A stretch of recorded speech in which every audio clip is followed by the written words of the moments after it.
पिपरे जे मेघवाड़ पाड़े जो रहाशी ऐं मुतहदा मेघवाड़ फार्म जो सिटी सदर कांजीराम मेघवाड़ जेको तैलीम सां वॾी दिलचस्पी रखे थो। हिन नफ़्सा नफ़्सी जे दौर में जेको कमु हुकूमत खे करणु खपे उहो कमु कांजीराम पाण पंहिंजी मदद पाण करे रहियो आहे, जंहिंमें हुन पंहिंजे ई घर जे भर में ॿारनि खे तैलीम ॾियण जे लाइ हिकु कमरे वारी नंढड़ी स्कूल क़ाइमु कई आहे, जंहिंमें शाम जे टाइम में 50 खां वधीक ॿारड़ा फ्री तालीम हासिल कंदा आहिनि। हिन सां गॾोगॾु कांजीराम पंहिंजी जेब ख़र्ची सां अक्सर ॿारनि खे पंहिंजे हथनि सां मुफ़्त कापियूं ऐं पेंसिलूं समेत कचोरियूं ऐं ॿियो सामान बि ॿारनि में विराईंदो रहंदो आहे। हिन मौक़े ते कांजीराम ऐं ॿियनि जो अवामी न्यूज़ सां ॻाल्हाईंदे चवणु हो त जीअं त अॼु असां 1 अगस्त आहे, अॼु स्कूल खुली रहिया आहिनि त असां बि हिन जे करे पंहिंजे ॿारनि खे सभिनी खे घुराई, हुते असां कापी पेंसिल विराया आहिनि ऐं ॿारनि खे हीउ मुंहिंजो हिकिड़ो ज़ाती शौक़ु बि हो, छो त आउं पाण तालीम सां मारूम हुउसि तॾहिं, ऐं मूंखे इहो शौक़ु आहे शौक़ु हो त मुंहिंजा पंहिंजे ॿारनि जेके असांजा ॿार आहिनि जेके स्कूल न पढ़ी सघिया आहिनि या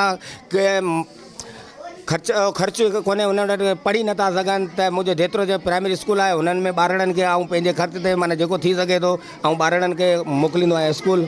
हुन खां पोइ शाम जी टाइम शिफ्ट हिकिड़ी हलाईंदो आहे, हुते बि कलाक खण ॿारनि खे हिकिड़ो ट्यूशन असां रखियो आहे, हुते ट्यूशन बि असीं पढ़ाईंदा आहियूं। त असांजा जेका ॿार हितां पढ़नि ऐं स्कूल में पढ़ी पंहिंजे मुल्क जो नालो रोशन कनि, हिते वॾा वॾा डॉक्टर थियनि, वॾे वॾनि शोबनि में अचनि, वॾो नालो कमाइनि। पाकिस्तान ज़िंदाबाद। त आउं जस्ट ॾींदुसि हिन कांजीमल खे जंहिं जेका आहे पंहिंजे पाड़े में ई पंहिंजे हिन जेको पाण त तालीम सां महरूम हो, पर हुन ॾिठो त तालीम जहिड़ो ज़ेवर मूं त हासिलु कोन कयो, पर हिते जेका आउं ग़रीब जो तबिको आहे, हिते आवाम जेके ग़रीब ॿारनि जो तबिको आहे, ग़रीब आवाम जे रहे थी, ग़रीब माण्हू रहनि था, उन्हनि लाइ हिन सुठी सोच रखी हिकिड़ो स्कूल खोलियो, हुन हिसाब सां कमु करे पियो। ऐं हुनखे जस्ट ॾींदुसि, हुनजी हिमत खे हौसला अफ़ज़ाई कंदुसि। ऐं मूंखे तमामु ख़ुशी महसूसु थी रही आहे त असांजे पाड़े में के अहिड़ा इंसान बि रहनि था जेके ॿियनि कहाणी जीअण सिखनि था, ॿियनि जे ख़ातिर जेके सोचनि था त ॿियनि जे ॿारनि जे बारे में सोचनि था त तालीम ज़रूरी आहे। अॼुकल्ह दौरु आहे, साइंसी दौरु आहे, हिन में जेको तालीम ज़रूरी आहे, ॿारनि खे तालीम ॾियारणु हुननि जो बुनियादी हक़ु आहे। वार्ड नंबर 72 में मेघवाड़ महाराज पाड़े में जेको हीउ ट्यूशन सेंटर खोलियो आहे, इहो कांजीराम जी अॻुवाणी में तमामु बहितरीनु ऐं इंसाननि लाइ तमामु ख़िदमत आहे। ऐं आउं चाहियां थो सभु इन खां अॻिते बि ॿ अॻिते वधे, जीअं असांजो पाड़ो ऐं जेके नौजवान नसल जेके नंढड़ा ॿार अॻिते वधी अचनि, पंहिंजे कम में मशगूल रहनि ऐं उन पंहिंजे आईंदा जो उनूं रखनि। तमामु सुठो क़दम आहे। हिन हिसाब सां पाड़े ॿारनि खे इहो वॾे में वॾी फैसिलिटी मिलंदी आहे, उन्हनि खे ॿिए पासे किथे वञण जी ज़रूरत कोन पवंदी ऐं हिते जो हिते उन्हनि खे एवरीथिंग अवेलेबल थींदी, टीचर्स वग़ैरह। इहो हिकिड़ी सुठी शइ आहे। इन सां माना एजुकेशन में तमामु वॾो इज़ाफ़ो ईंदो।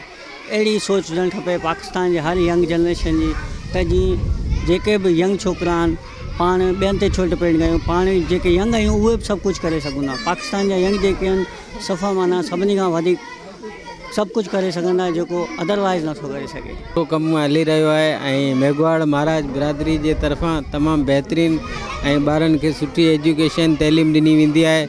इहो तमामु बहितरीनु आहे ऐं तमामु सुठो आहे ऐं ॿार बि ख़ुशि आहिनि ऐं तमामु तक़रीबन पाड़े वारा ऐं शहरी बि असां खां बिल्कुलु कोऑपरेट कनि पिया ऐं इहो तमामु बहितरीनु कमु हली रहियो हलो आहे, तमामु बहितरु आहे, सुठो आहे।